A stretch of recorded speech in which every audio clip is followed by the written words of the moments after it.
Hello student, बहुत बहुत स्वागत है आपका आदर्श शिक्षा समिति के यूट्यूब चैनल पर।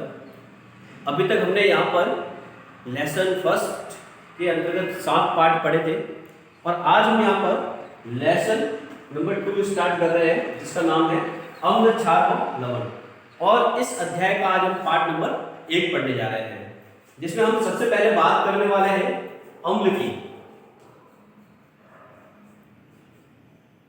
कि अम्ल क्या चीज होती है, अम्ल कहते किसको है, अम्ल के गुणधर्म क्या है। इसके अंतर्गत हम अम्ल की 3 चीजें पढ़ने वाले हैं। एक तो इसकी परिभाषा पढ़ेंगे, दूसरा इसके गुणधर्म और तीसरा इसके उदाहरण।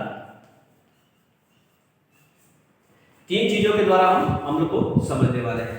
तो सबसे पहले इसकी हम परिभाषा देखते हैं कि अम्ल की परिभाषा क्या होती है। तो अम्ल कहते किसको है, इसकी परिभाषा सबसे पहले देने वाले जो व्यक्ति थे वो थे आरेनियस व डेवी। इन दोनों ने अम्ल की एक परिभाषा दी। हालांकि इन्होंने अम्ल और क्षार दोनों को ही परिभाषित किया है, लेकिन यहां पर मैं आपको अम्ल पढ़ा रहा हूं, इसलिए यहां पर अम्ल की परिभाषा के बारे में बता रहा हूं कि आरेनियस और डेवी ने अम्ल के बारे में क्या बताया।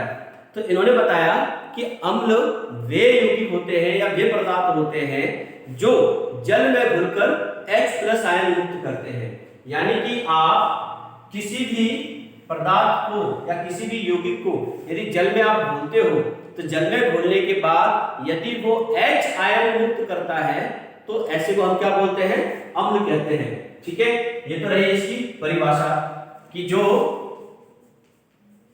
जल में H+ आयन है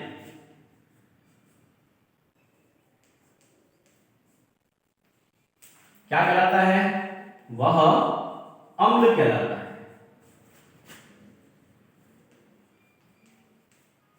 क्या कहलाता है, वह अम्ल कहलाता है। इस डेफिनेशन को किसने दिया था, आरेनियस और डेवी के द्वारा दिया गया था। अब हम देखते हैं इसका उदाहरण कि अम्ल के उदाहरण क्या है।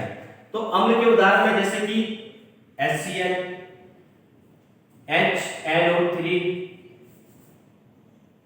CH3COOH, है ना, ये कुछ क्या है, एग्जांपल है अम्ल के।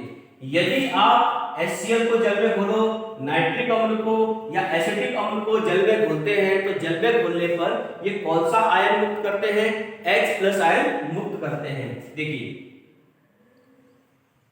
एक्वा AQ और ये भी क्या है, AQ का मतलब क्या होता है, जलीय विलयन, कि हमने इसको किसमें घोला है, जल में घोला है। जैसे ही इसको जल में घोलते हैं तो ये प्लस के रूप में H+ आयन और माइनस के रूप में ये Cl यानी क्लोराइड आयन मुक्त करता है।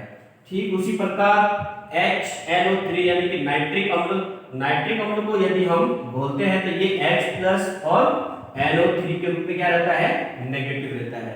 ठीक उसी प्रकार एसिटिक अम्ल को यदि जल में घोलते हैं तो ये भी क्या मुक्त करता है, H+ आयन और CH3COO क्या रहेगा, इसके अंदर नेगेटिव आयन रहेगा।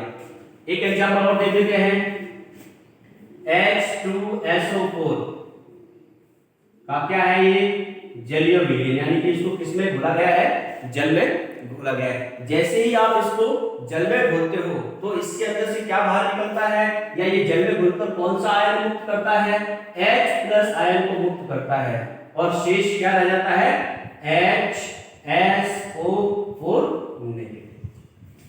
ठीक है, तो क्या हो रहा है, देखो इसके अंदर भी H+ आयन और इसमें भी क्या मुक्त हो रहा है, H+ आयन मुक्त हो रहा है। तो आरेनियस और डेवी क्या कहते हैं कि जो जल में H+ आयन देता है वह क्या कहलाता है, अम्ल कहलाता है या एसिड कहलाता है। ये इसके क्या है, कुछ उदाहरण यानी कि एग्जांपल है कि हम अम्ल की पहचान कैसे करेंगे। तो जो जल में घुलकर H+ आयन मुक्त करता है, ऐसे यौगिक को क्या कहा जाता है, ऐसे यौगिक को अम्ल कहा जाता है। ठीक है, अब हम बात करने वाले हैं इनके गुणधर्मों की, कि जो अम्ल होता है उसके क्या क्या गुणधर्म होते हैं, क्या क्या उसके कैरेक्टर्स हैं।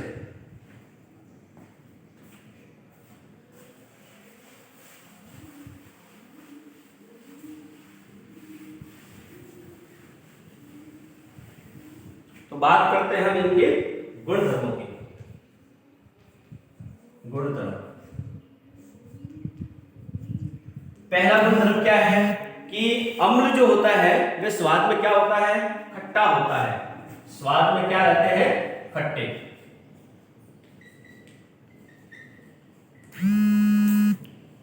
स्वाद में कैसे होते हैं, ये खट्टे होते हैं। ठीक है, दूसरी चीज कि यदि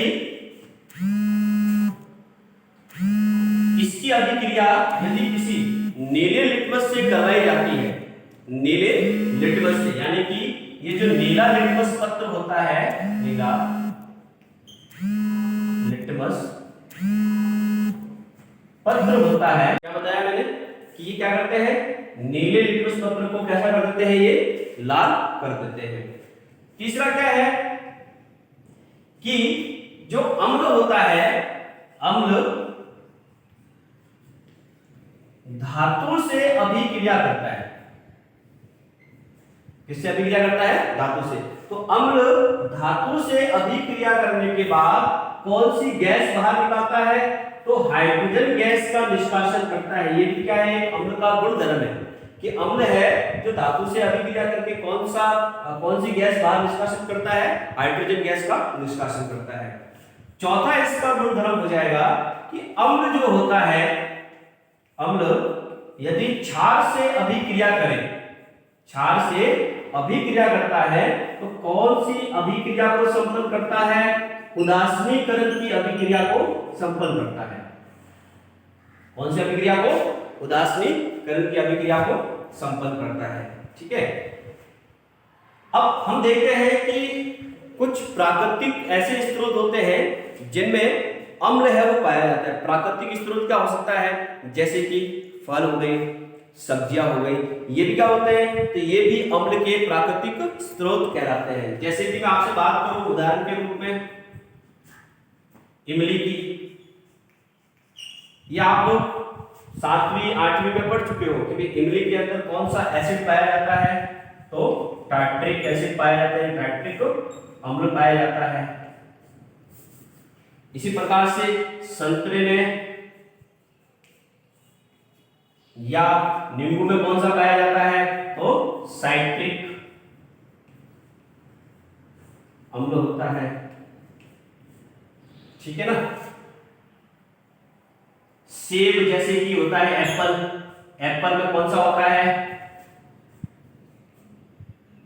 मैलिक एसिड या मैलिक अम्ल होता है। ठीक है, तो बहुत सारे ऐसे प्राकृतिक स्रोत हैं जिनमें क्या पाए जाते हैं, एसिड पाए जाते हैं। आपके सामने कुछ एग्जांपल है, जैसे इमली लिया है मैंने, संतरा लिया है यहाँ पर, सेब लिया है मैंने यहाँ पर, तो इनके अंदर पाए जाने वाले अम्ल कौन से हैं, इमली के अंदर टार्ट्रिक अम्ल है, संतरे में या नींबू के अंदर साइट्रिक अम्ल होता है, और सेब के अंदर मैलिक अम्ल होता है। ठीक है, एक पालक है, पालक में कौन सा होता है, ऑक्सैलिक अम्ल या ऑक्सैलिक अम्ल,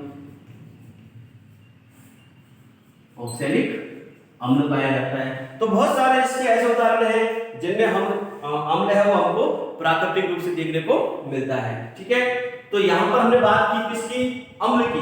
तो अम्ल की हमने क्या क्या चीजें पढ़ी, अम्ल की हमने तो परिभाषाएं पढ़ी है, अम्ल के कुछ उदाहरण देखे हैं हमने, और अम्ल के क्या देखे अपन ने, गुणधर्म देखे हैं। ठीक है, और प्राकृतिक रूप से अम्ल है वो कहाँ कहाँ पाया जाता है उसकी भी हमने चर्चा की है। अब यहाँ पर एक चीज है कि ये जो नीला लिटमस होता है ना, नीला लिटमस, ये क्या चीज है, तो नीला लिटमस जो पत्र है ये एक साधारण सा पेपर होता है। साधारण सा क्या होता है, पेपर होता है। इस पेपर के ऊपर एक बैंगनी रंग का रंजक चढ़ा हुआ होता है, जिसे हम रंजक बोलते हैं। क्या बोलते हैं इसको, रंजक।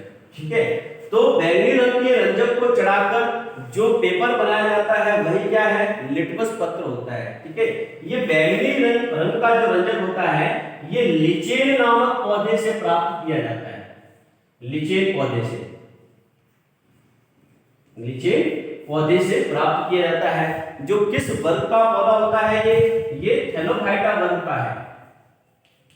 थैलोफाइटा किसका वर्ग का है? ये थैलोफाइटा वर्ग का पौधा होता है। ठीक है, तो लिचेन की जो पौधे की पत्तियां होती हैं उन पत्तियों से इस रस को निकालकर एक साधारण से पेपर के ऊपर इसको चढ़ा दिया जाता है, जो रंग परिवर्तन के दौरान यह पहचान करवाता है कि कोई विलयन अम्ल है या कोई विलयन क्षार है।